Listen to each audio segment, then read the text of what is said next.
The following is a Richie on Sports production.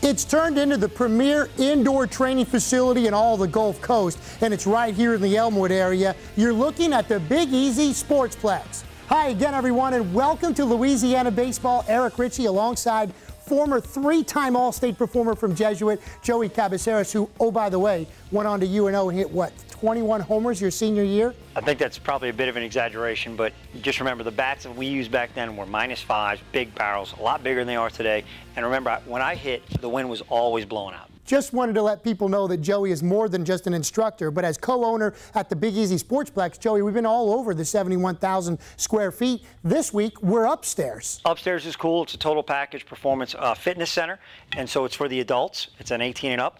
You can take a peek around. We have all the cardio equipment, all the weights you could ever ask for, and the best view in the house because you can see your kids, see everything, all the action going beneath you. So a really good spot for the adults upstairs. We're down to the state finals in high school baseball, also conference tournament on the collegiate scene, and this week medical minute ×2. Two of them really important because it's about the shoulder. So there's two different things going on with the shoulder that we need to focus on, so it's worth the time. We kick it off, though, and lead off with the top junior college team in the area and one of the best in the country. We're talking about Delgado, who battled Meridian this week for a Regional 23 championship. To Rad Sherman Field, where Delgado got a tremendous pitching performance from starter Jordan Pretty. The lefty got plenty of help. How about center fielder Frankie Watts laying out for the catch? Pretty held Meridian to just 2 hits in 7 1/3 innings. They didn't get their first knock until the 5th. Top of the 3rd, the Dolphins scored the game's first run with 2 outs and 2 on. Josh Watkins comes up with the base hit. That'll score Cole Freeman, and Delgado leads it 1-0. Stayed that way until the 8th when Meridian pulls off the safety squeeze. It would score the game's tying run.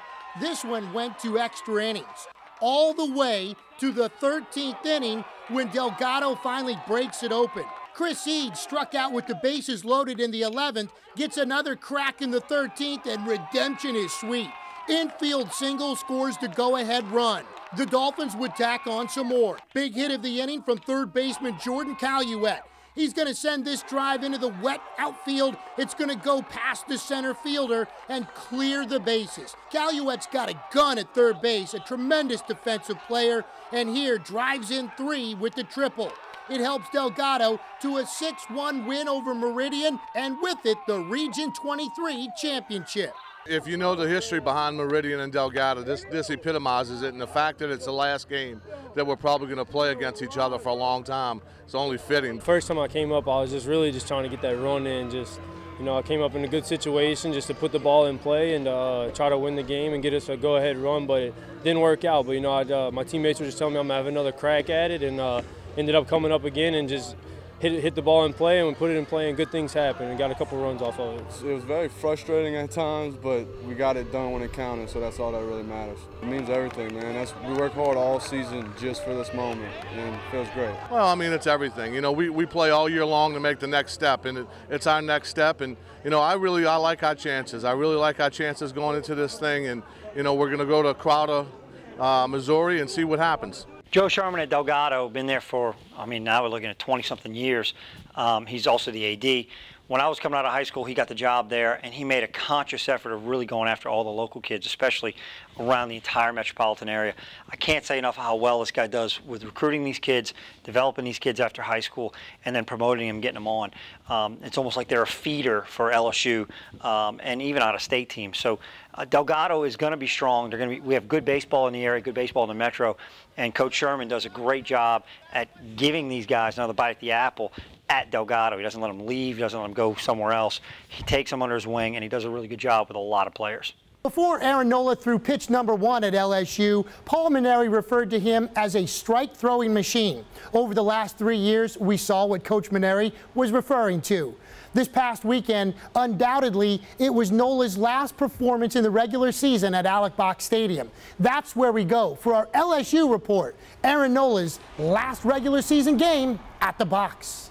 Once again, Aaron Nola had his best stuff going right from the beginning on Saturday, retiring the first 15 Crimson Tide hitters.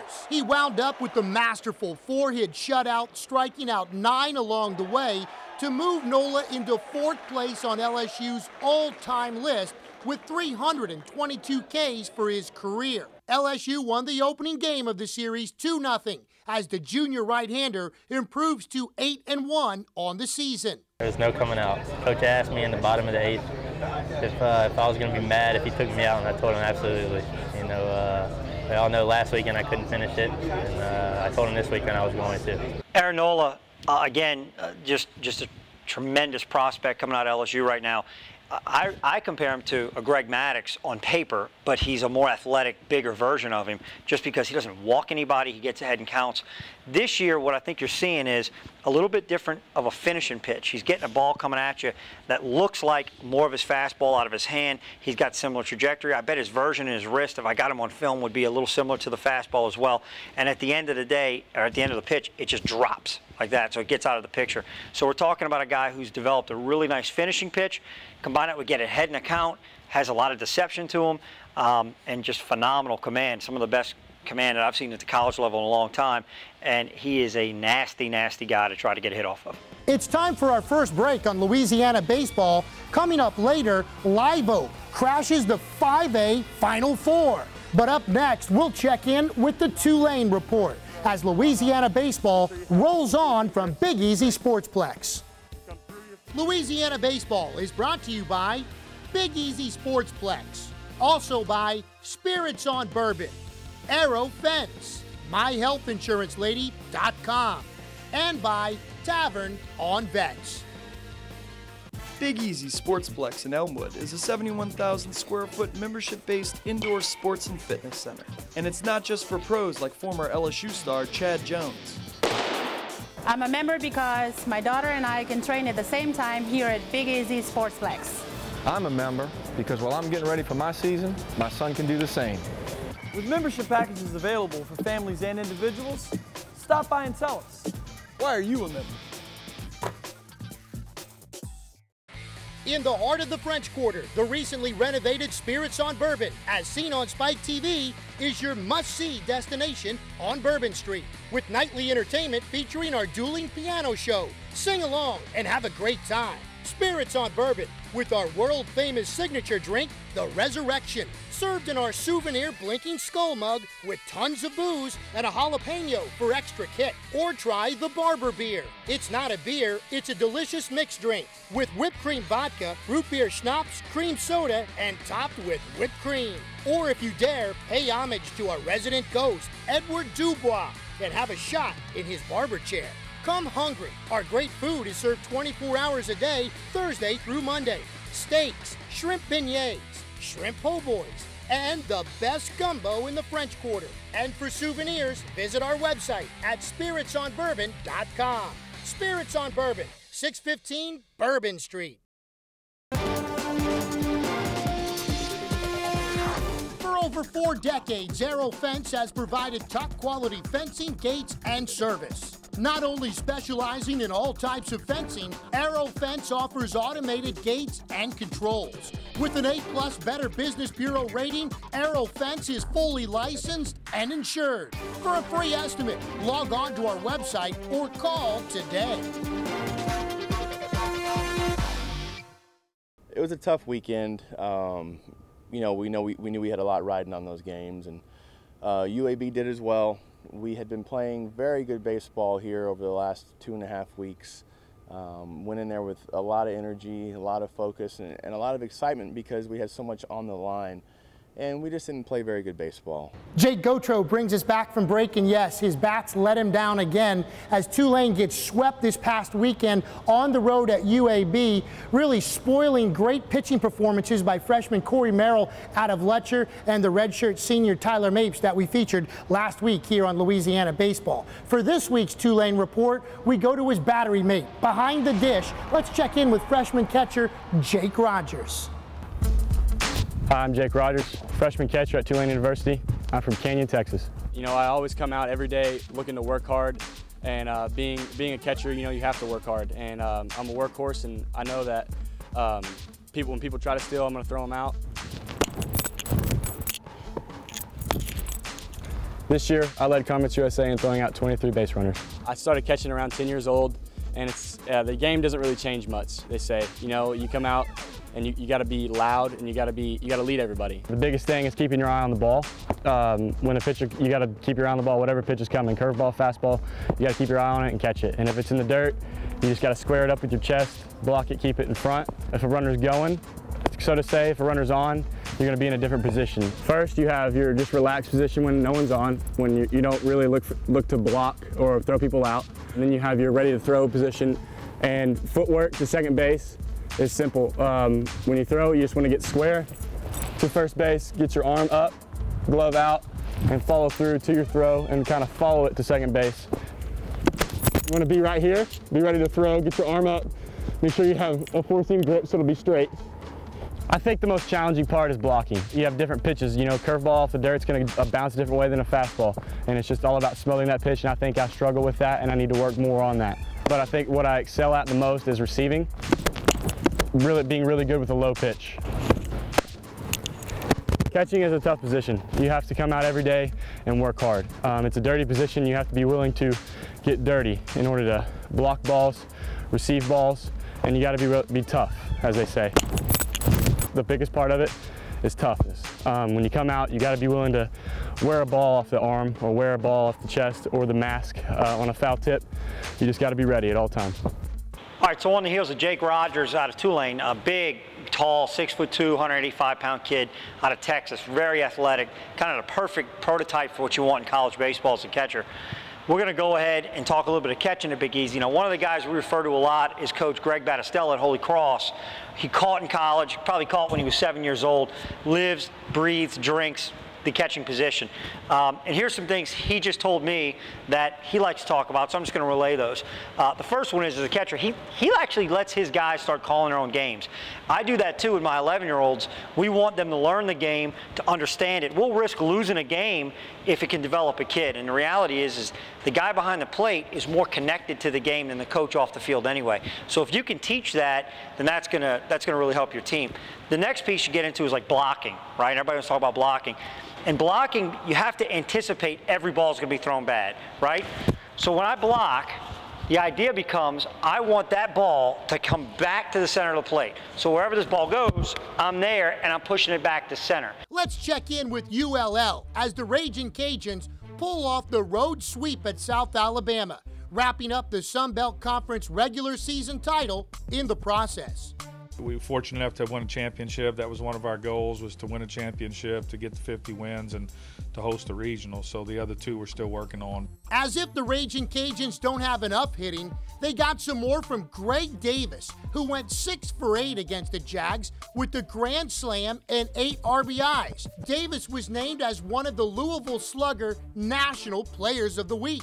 The 3 road wins in Mobile improves ULL's road record this season to 22-2. By far, that's #1 in the nation. Winning on the road, it's always a big thing for any team. It certainly plays a big role in football. It plays a big role in basketball. Come to baseball, winning on the road has more to do with your team's ability to stay even keel. And that's always the mark of a good team. You know, ULL is built for a college season. They are just built for it. Those guys, whether they're playing at home, away, in the backyard, wiffle ball, stick ball, I bet if you put them in a water polo tank, those guys are going to compete the same way no matter what. They're that mature, they're that confident, and they're that, you know, up to task of what they're trying to get done. But winning on the road has everything to do with being able to not take in the rest of the environment. I remember one of my first at-bats ever in college baseball was at Alex Box Stadium, and before I even stepped in the box, I could hear my heart in my eardrum, right? So if you can overcome that stuff and remove tension, then you just play the game you were always taught, that you always embraced, and you're going to be a way better player, and that's why that team is a way better team on the road. A big part of Louisiana baseball, Joey, has been the medical minute, and this week we have two. We start off at Pontchartrain Orthopedic and Sports Medicine, Dr. Charles Haddad. Really good guy, really good surgeon, great hand, sports medicine trained, has a little fellowship in the hand as well. Extremely knowledgeable about rotator cuff. I'm Charles Haddad. I'm a sports medicine trained orthopedist over at Pontchartrain Orthopedics and Sports Medicine. The rotator cuff is a group of muscles that help with stabilizing the shoulder, but also are responsible for helping with the actual throwing motion. Now, oftentimes in a thrower, it's an overuse injury, and the rotator cuff is simply inflamed from overuse, and also this can be related to poor mechanics as well. Initially, we try a period of rest.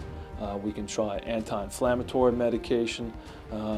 If the symptoms warrant it, we can also do a cortisone injection. Most patients, the throwers included, can rehab through any kind of shoulder problems that they have involving the rotator cuff. But if they fail to respond to this simple conservative management, and if we obtain an MRI showing a rotator cuff tear, then they may require surgery. This is done arthroscopically, where we put anchors and sutures in to fix any sort of rotator cuff tear. As a father of a young throwing athlete, I think it's important that the young athlete is instilled with the proper mechanics, proper training habits at a real early age.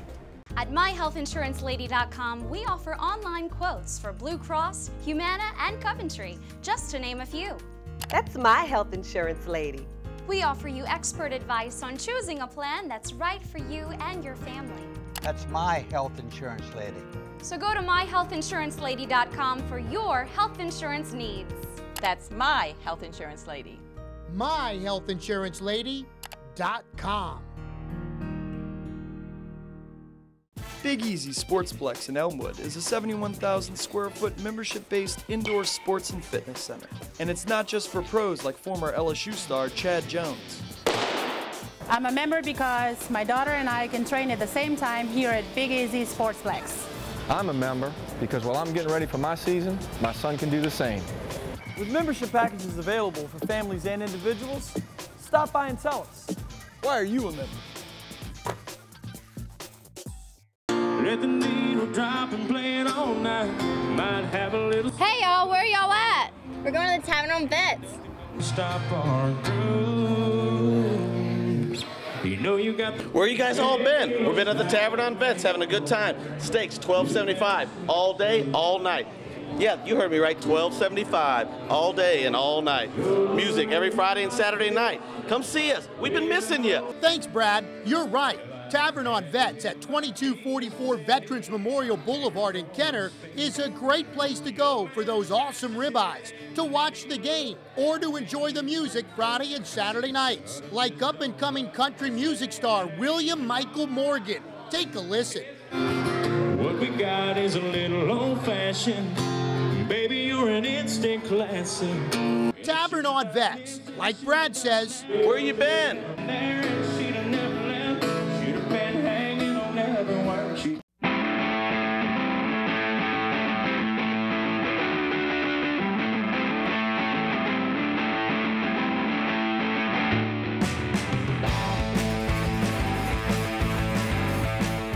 In high school baseball, teams fighting for a spot in Sulphur. Here's two teams from 5A and one from 3A who earned the right to advance to their respective Final Fours.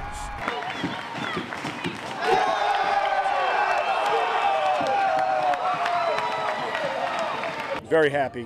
We pitched it extremely well. You know, to hold a team with that kind of offensive punch to just 3 runs in 2 games says a lot about our pitching staff and a lot about our defense. The important thing for us was to stay sharp, and we did that in all 3 phases over the last couple of days. The important thing I thought in the first game is we had to come back from a 3-run deficit.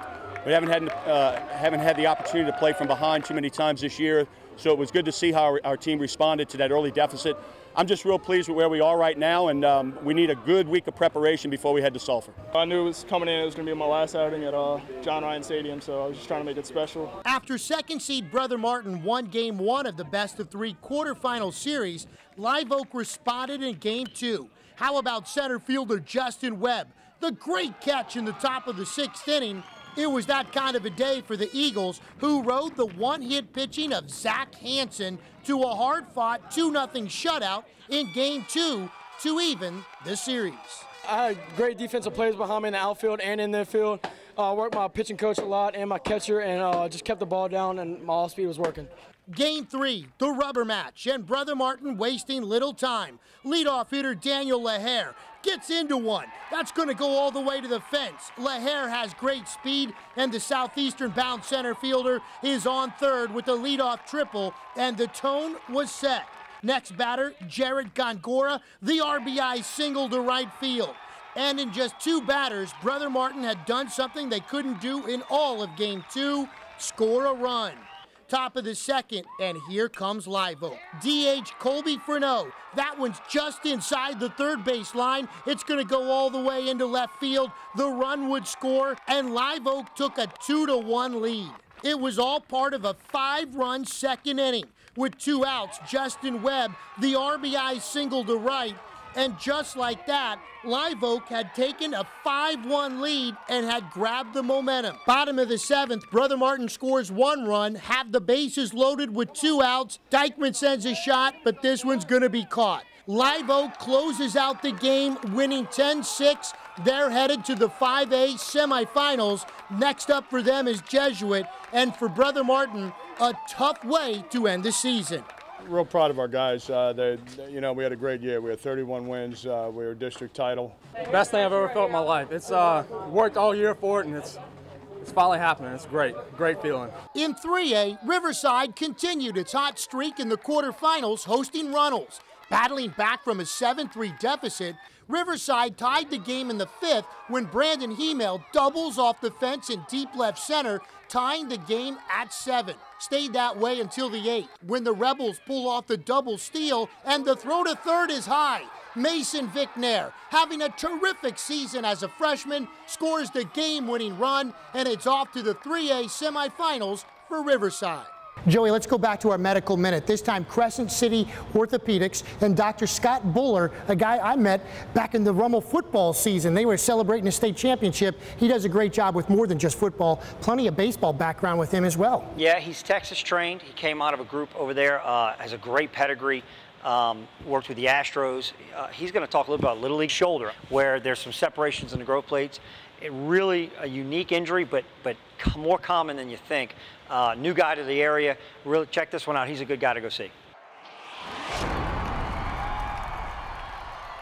Hi, my name is Scott Buller. I am an orthopedic surgeon here at Crescent City Orthopedics and a sports medicine specialist.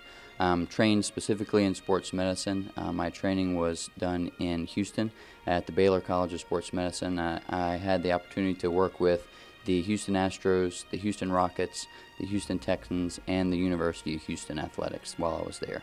So what is Little Leaguer shoulder? Little Leaguer shoulder is an injury to the growth plate of the upper arm or the proximal humerus. It's pretty specific to an adolescent pitcher. We see it occasionally in tennis players, but the 13 to 15 or 16-year-old age range is typically the age range that we see it in, and it's almost exclusively the overhand throwers. They'll present with pain on the outside part of their shoulder, and it's almost always associated with their throwing routine. And if you dig down a little bit deeper, try and pin them down on what part of their pitch or what part of their throw it aches them in, it's oftentimes that late cocking or deceleration phase after ball release. Really, the essence of it, it's an overuse injury. We get x-rays and you see the widening of the growth plate here, and that's the biggest part of it, is that injury to that growth plate causes a widening and an injury there. What is the treatment for this? Treatment, the first and foremost thing is rest, so refraining from all pitching and throwing activity for at least 2 to 3 months. Physical therapy, and then after that 2 to 3 month period, and as long as they are completely asymptomatic, they have to be in no pain, then we can start a progressive return to throwing program. Another thing that the total package offers in terms of very specific, monitored, progressive return to throwing, ensuring that they're meeting the milestones that they need to meet, not in pain, before they get back to the mound. Thanks, Scott. Time for us to take another break on Louisiana baseball. And as we do, we head to Bourbon Street and check in with Steve Smith at Spirits on Bourbon.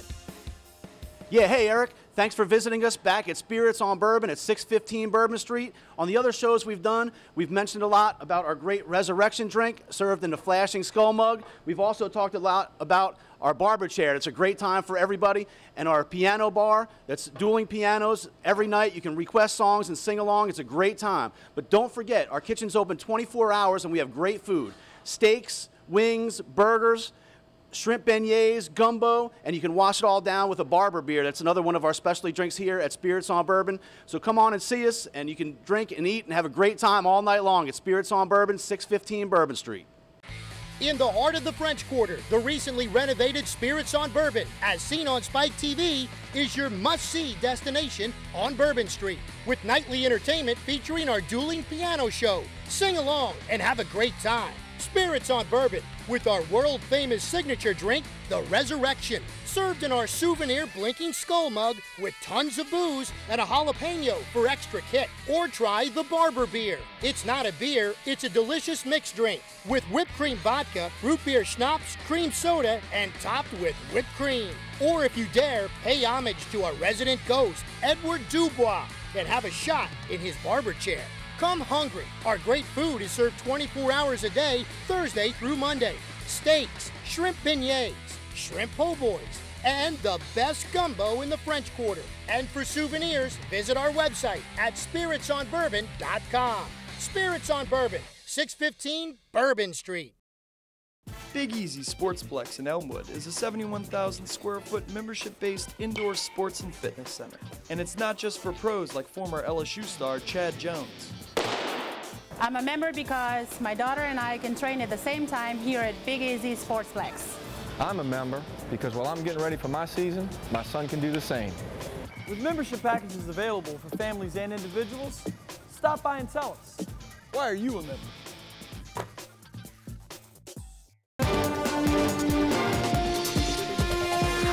For over 4 decades, Aero Fence has provided top-quality fencing, gates, and service. Not only specializing in all types of fencing, Aero Fence offers automated gates and controls. With an A+ Better Business Bureau rating, Aero Fence is fully licensed and insured. For a free estimate, log on to our website or call today.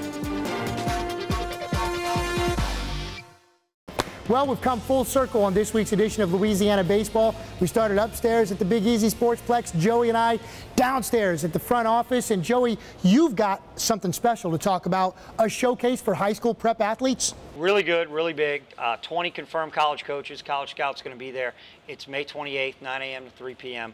We're going to show you real quick how to get online and get registered for it. So go to the homepage, BigEasySportsplex.com, and you want to hover over all the way to programs and then click college prospects and showcases. It'll bring you to that page. This is the complete showcase, May 28th. You want to hover over register and click that. And once you get on there, you can fill everything out. You can go ahead and pay online as well. And Big Easy Sportsplex members will receive a 25% discount on this showcase. A couple of high school athletes that have excelled in the state of Louisiana and have gone on to bigger and better things. Reed Brignac from St. Amant, and of course, Johnny Giavitella from your alma mater, Jesuit. Both Reed and Johnny were called up to the majors, recalled on the same day. And Giavitella hit a game-winning home run this week already. He's a player. He's going to produce at every level you put him at. Reed, of course, called up with the Philadelphia Phillies, so we wish both Johnny and Reed the best of luck. But from the Big Easy Sportsplex, for Joey Cabaceres, I'm Eric Ritchie. Thanks so much for watching this week's edition of Louisiana Baseball.